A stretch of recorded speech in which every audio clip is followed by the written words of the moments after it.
Break the Mental Ceiling. Audiobook Part 1. Introduction and Chapters 1 to 5. Written by Daniel Eremisele. Introduction. The ceiling you cannot see. Some barriers stand in front of us where everyone can see them.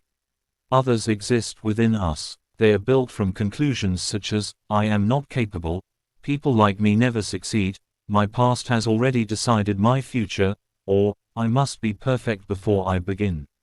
These beliefs form an invisible mental ceiling. You may work hard beneath it, dream beneath it, and even achieve a measure of success beneath it, yet whenever you approach a new level, the ceiling quietly tells you how far you are permitted to rise. A mental ceiling is not a physical object.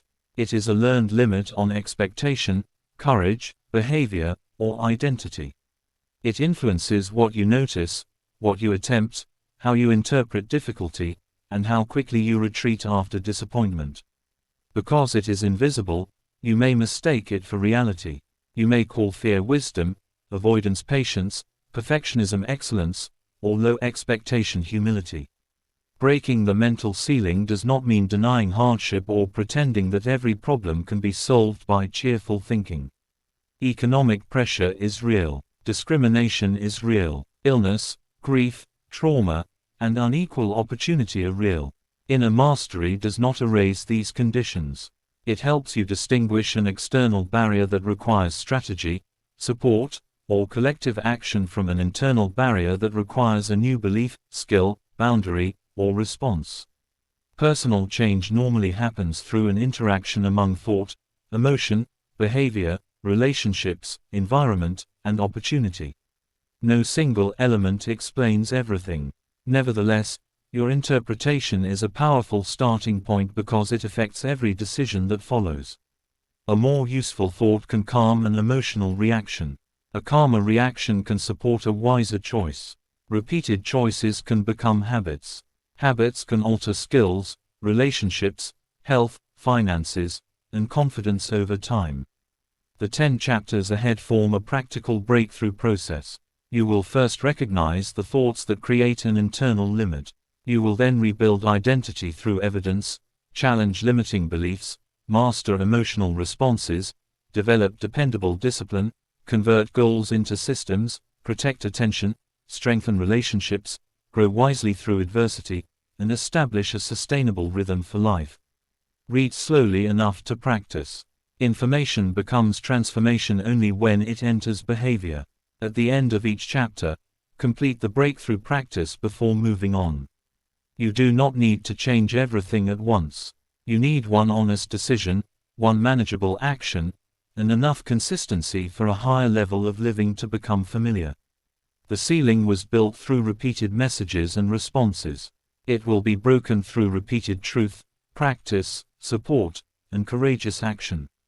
Chapter 1. Recognizing the Invisible Ceiling. Your interpretation influences how high you rise.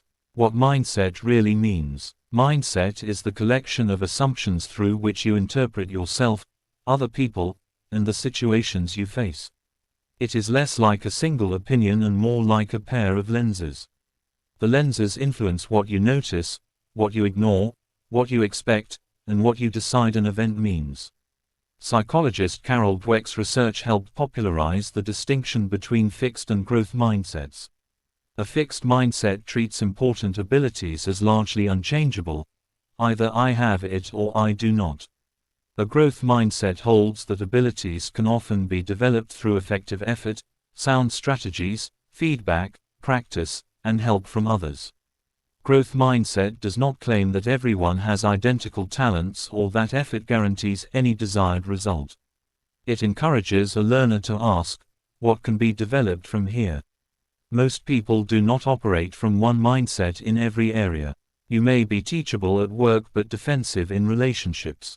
You may believe fitness can improve while treating confidence as something people either possess or lack.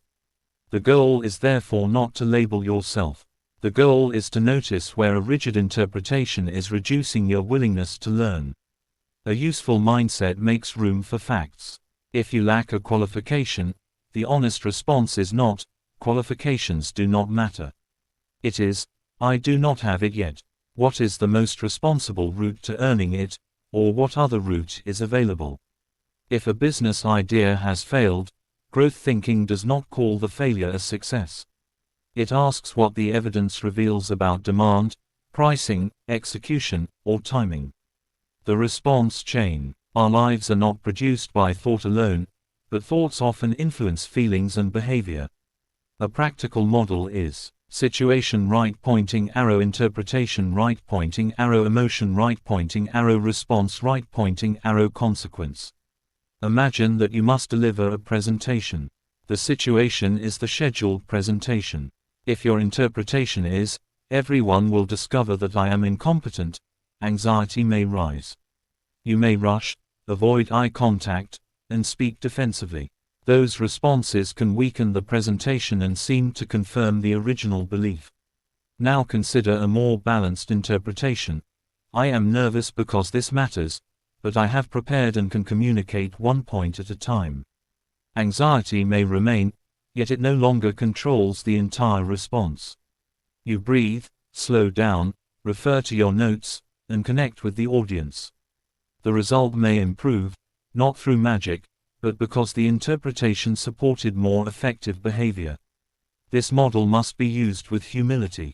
Emotions can also arise from biology, trauma, fatigue, medication, illness, or circumstances that are not simply chosen.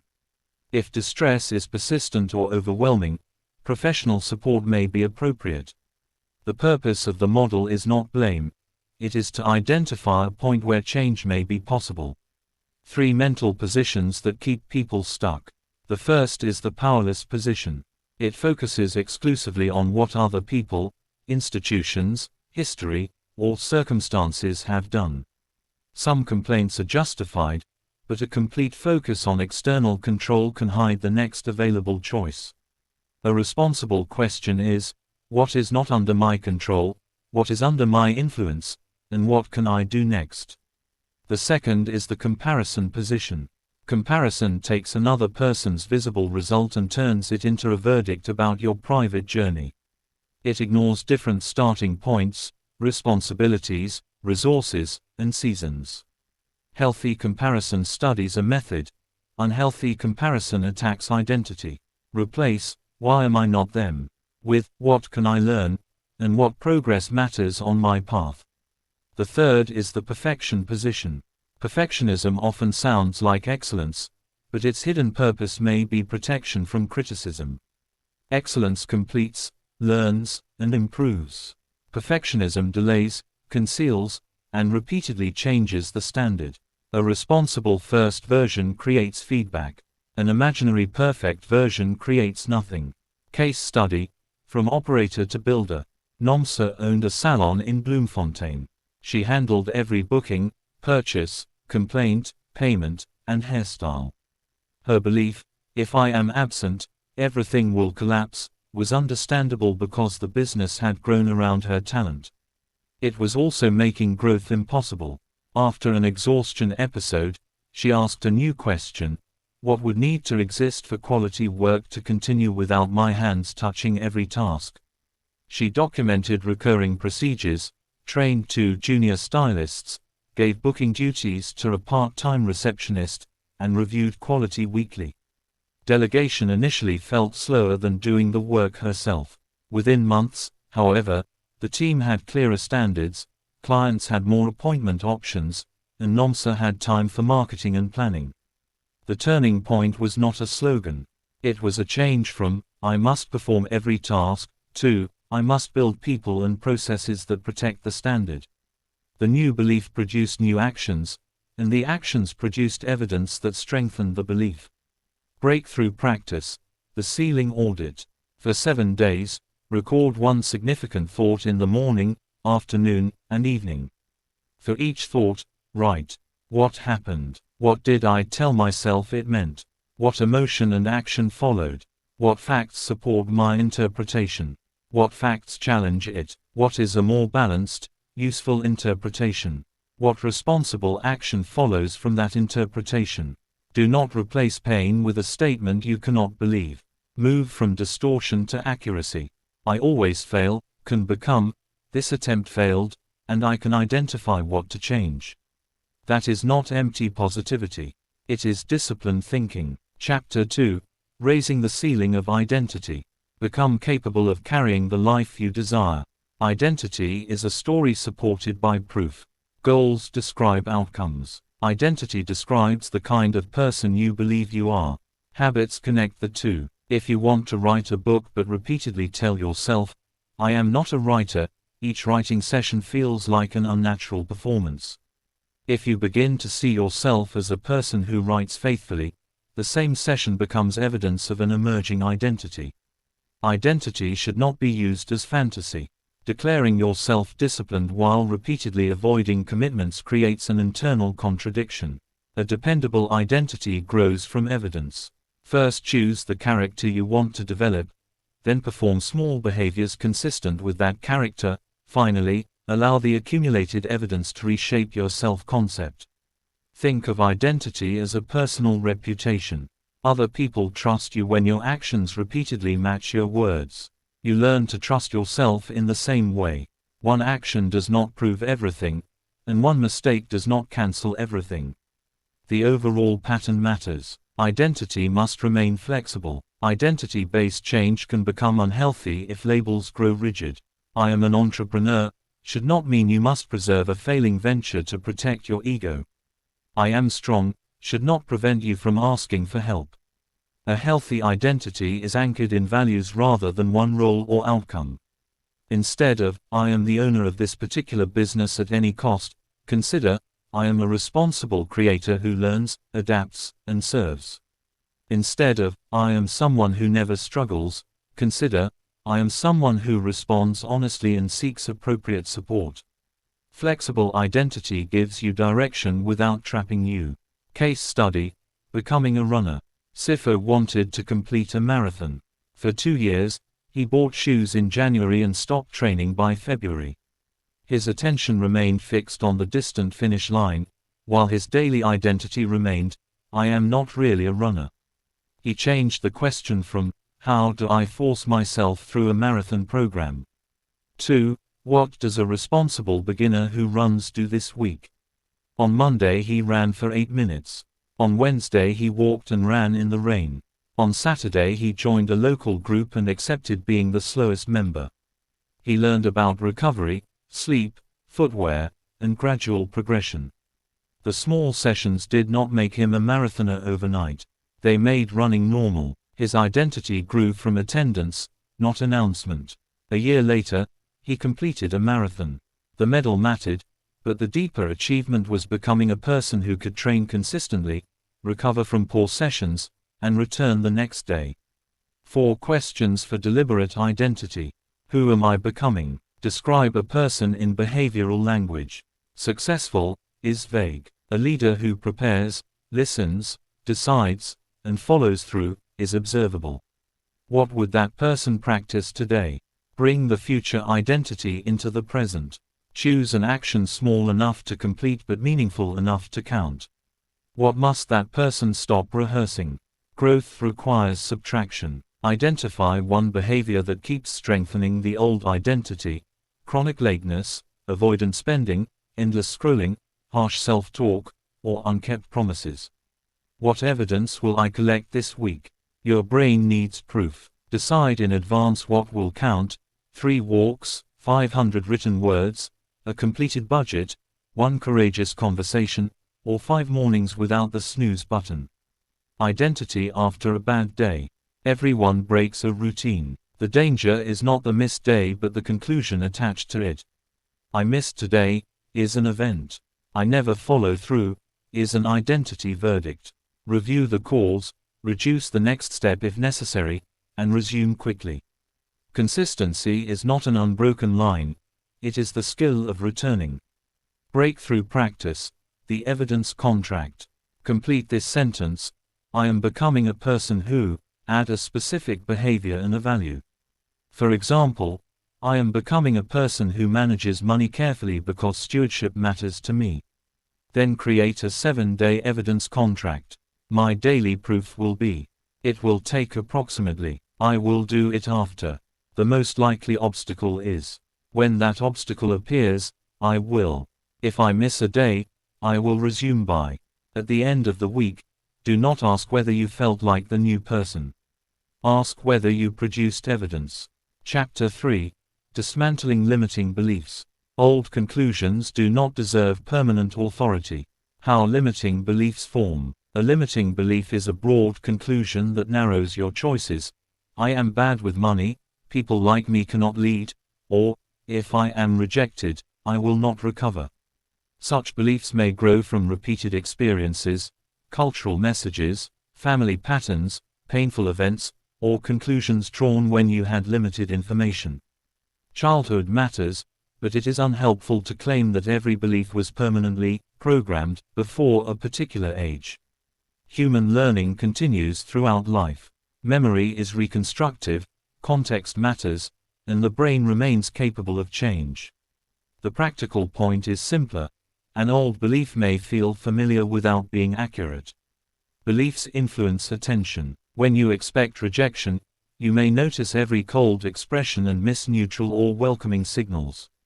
When you believe you are careless, you may remember errors more readily than responsible decisions. This is related to confirmation bias. People often seek, interpret, and remember information in ways that support existing expectations. 4 common limiting conclusions. I am not enough. This statement turns a skill gap, rejection, or unmet expectation into a verdict on human worth. Replace the global judgment with a precise assessment. You may be underprepared for a particular task. You may need feedback or training. None of those facts makes your entire person inadequate. I do not have what I need. Sometimes the constraint is real. Time, money, health, childcare, and access can genuinely limit options. Avoid shaming yourself with the claim that everyone has identical resources. Then ask a resourceful question. Given the constraint, what smaller route, partnership, sequence, or timetable is available?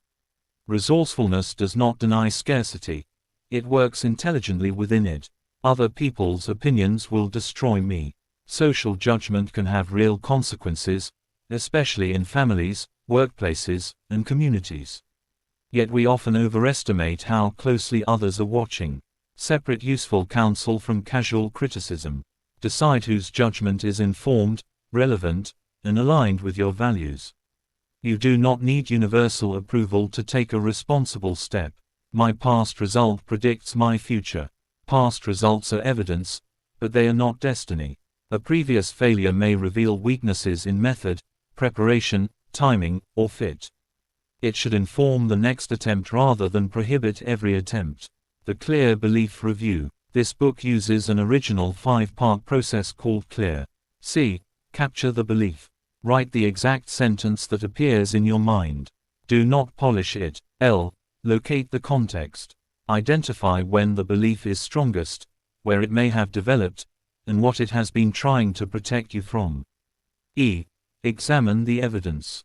List facts for and against the belief. Replace absolute words such as always, never, everyone, and no one with precise language. A. Author a balanced belief.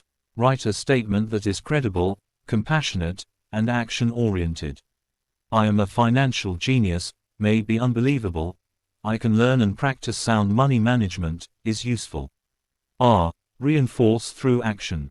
Choose a small behavior that creates evidence for the balanced belief. Repeat, review, and adjust.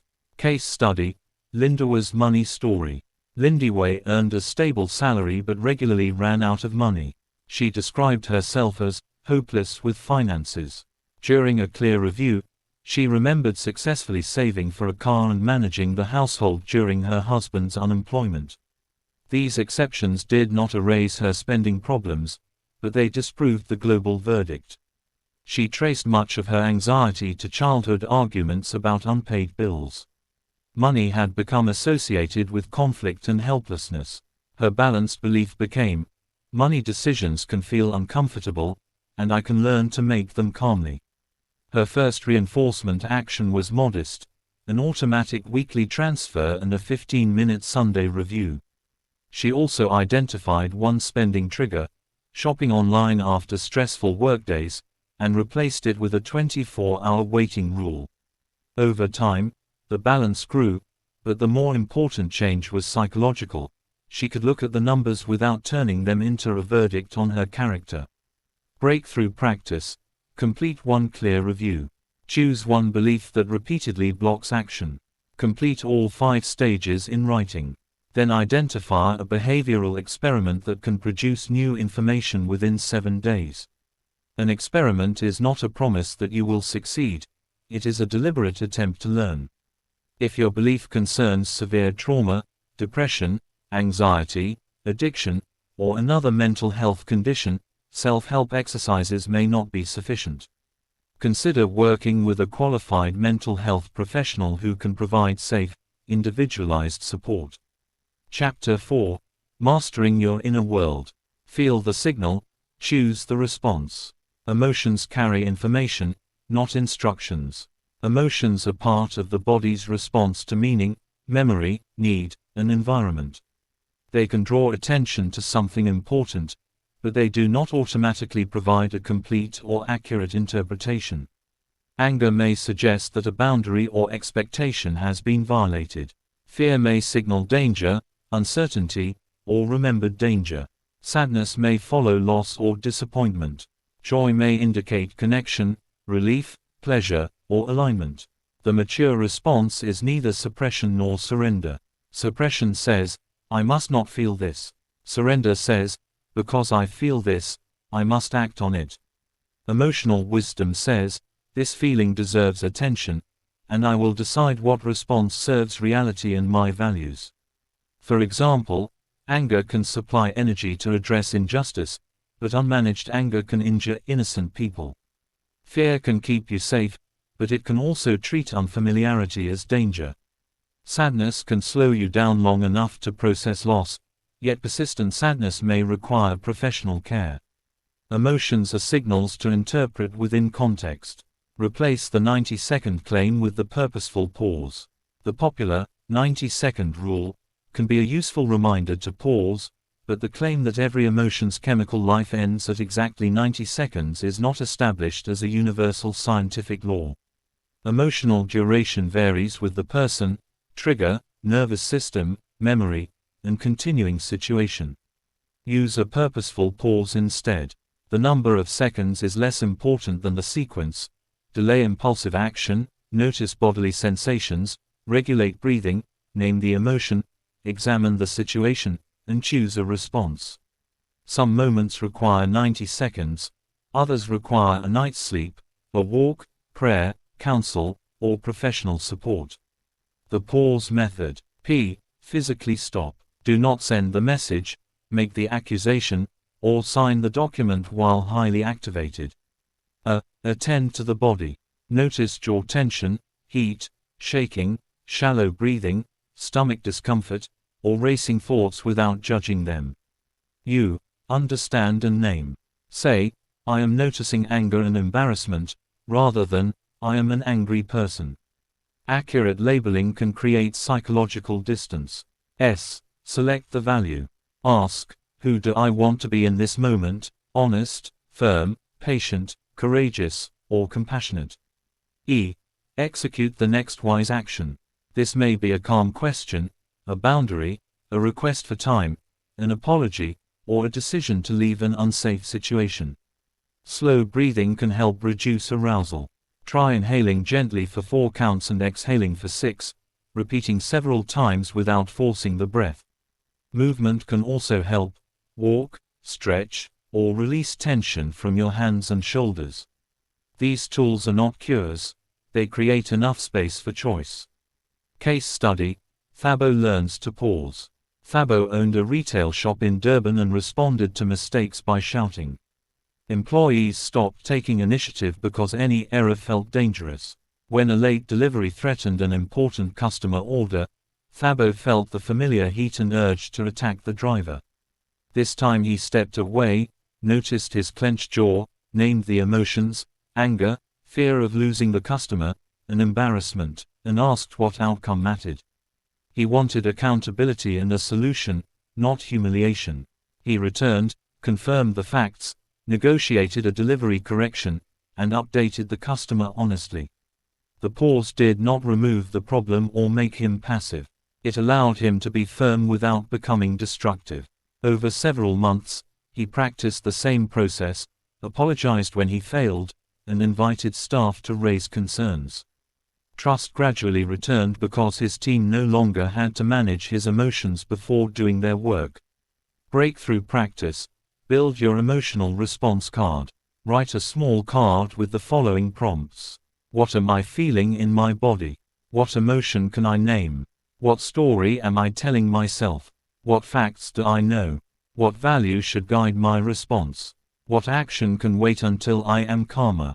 Keep the card on your phone or in your wallet.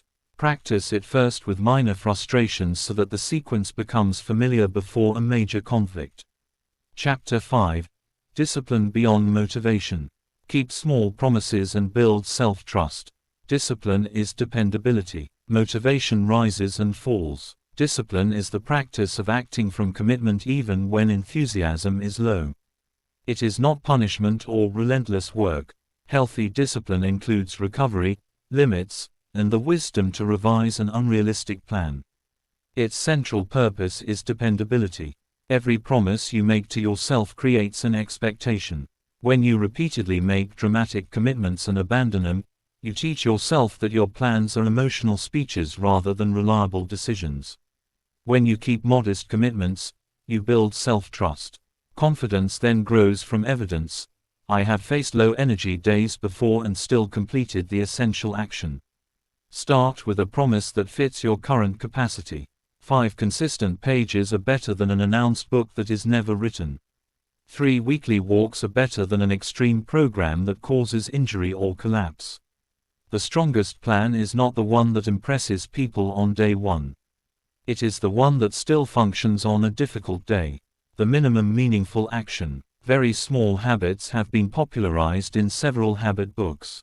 The underlying principle is widely useful. Reduce the starting action until resistance becomes manageable. In this book, call it the minimum meaningful action.